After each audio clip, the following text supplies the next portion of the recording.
July 1984 brings us to Crash Issue 6. This was the first photograph used for a cover, although still created by Oliver Frey. There was an article in this issue looking at the history of 3D graphics in games for the Spectrum. Of course, there were many games reviewed as well. After the previous issue's generally lower quality of games, let's see if things improved this month. In this month's issue we have two games tied in 9th place. Firstly we have Carnival, published by Eclipse Software. This is a target shooting game set in a carnival. Ducks will occasionally dive at you and have to be shot, or they steal your bullets. Run out of bullets and it's game over. Crash weren't sure that a carnival would translate well to a computer game, and were pleasantly surprised. They found it playable and addictive at first, but felt the addictive qualities would wane after a few hours. They rated this game at 75%. This game reminds me somewhat of Space Invaders in gameplay, but with an original carnival theme. The movements are smooth enough. The game doesn't feel like it should be challenging, but you have to be accurate to hit everything within the time. It's okay, but not a game I'd go out of my way to play. Also in 9th place is Flics, released by PSS and written by Chris Cullen. This game is based on the Peter Sellers Pink Panther movies. You have to explore a series of buildings attempting to find and steal a blue diamond. Crash found the game to have primitive graphics and criticised the lack of helpful instructions. But they found it original, fun, and to be a good combination of different games. They gave it 75%. I don't really get what Crash see in this game. The animation is smooth, but that's about the only positive. The sound is an awful rendition of the Pink Panther theme tune. The graphics of the street are blocky, and when you enter a building, it's a fairly dull platform game avoiding baddies. Overall, it just isn't a fun game, and not one I'd consider bothering with.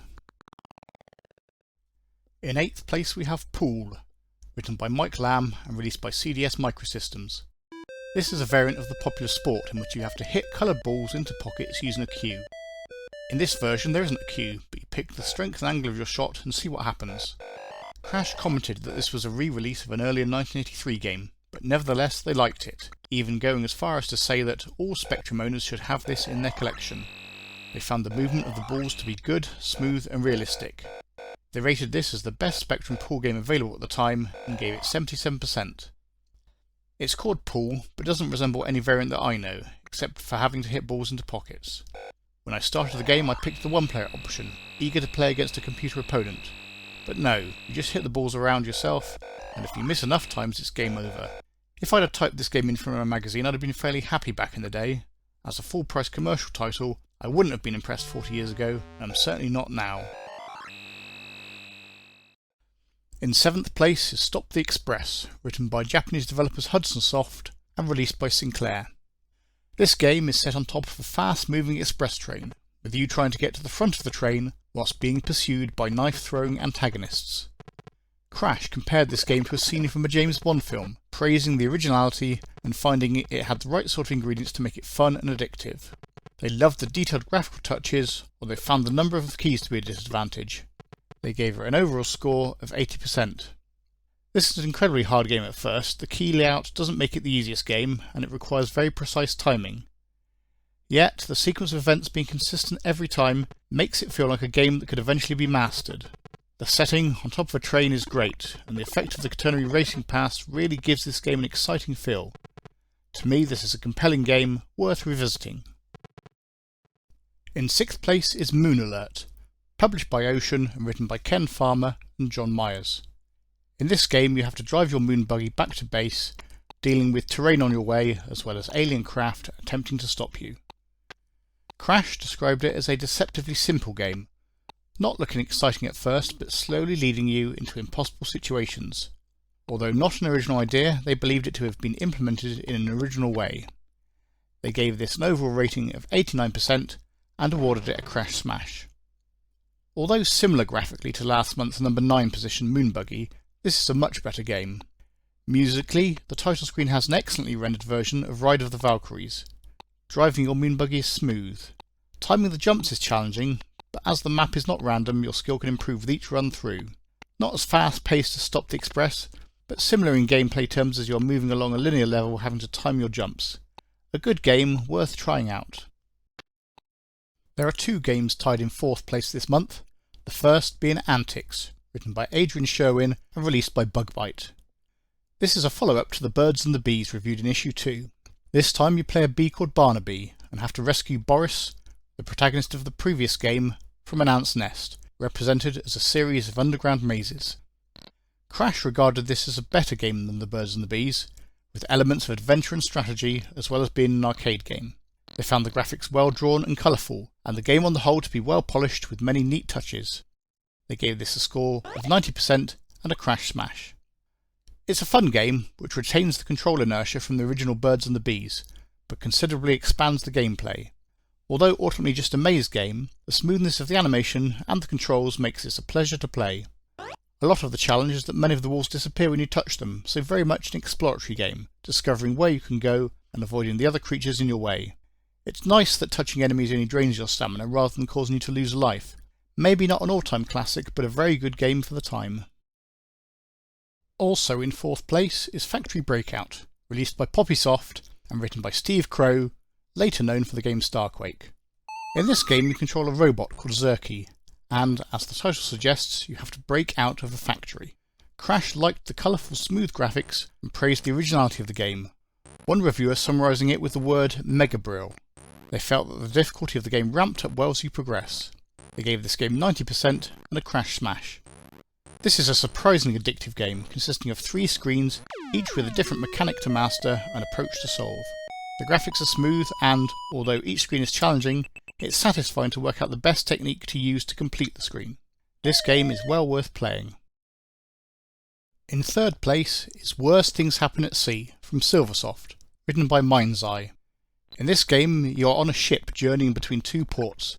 Unfortunately, the ship has a habit of leaking. You take the role of a robot and have to try to keep the ship afloat by plugging the leaks and pumping out the water. Crash described this as one of the most original games of 1984 so far. They were amazed that such a simple idea would be such fun to play, found it graphically pleasing, fun and addictive. They gave this a Crash smash and a rating of 91%.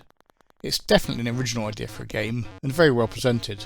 There are no antagonists to speak of except for the sea, but that's hard enough to deal with.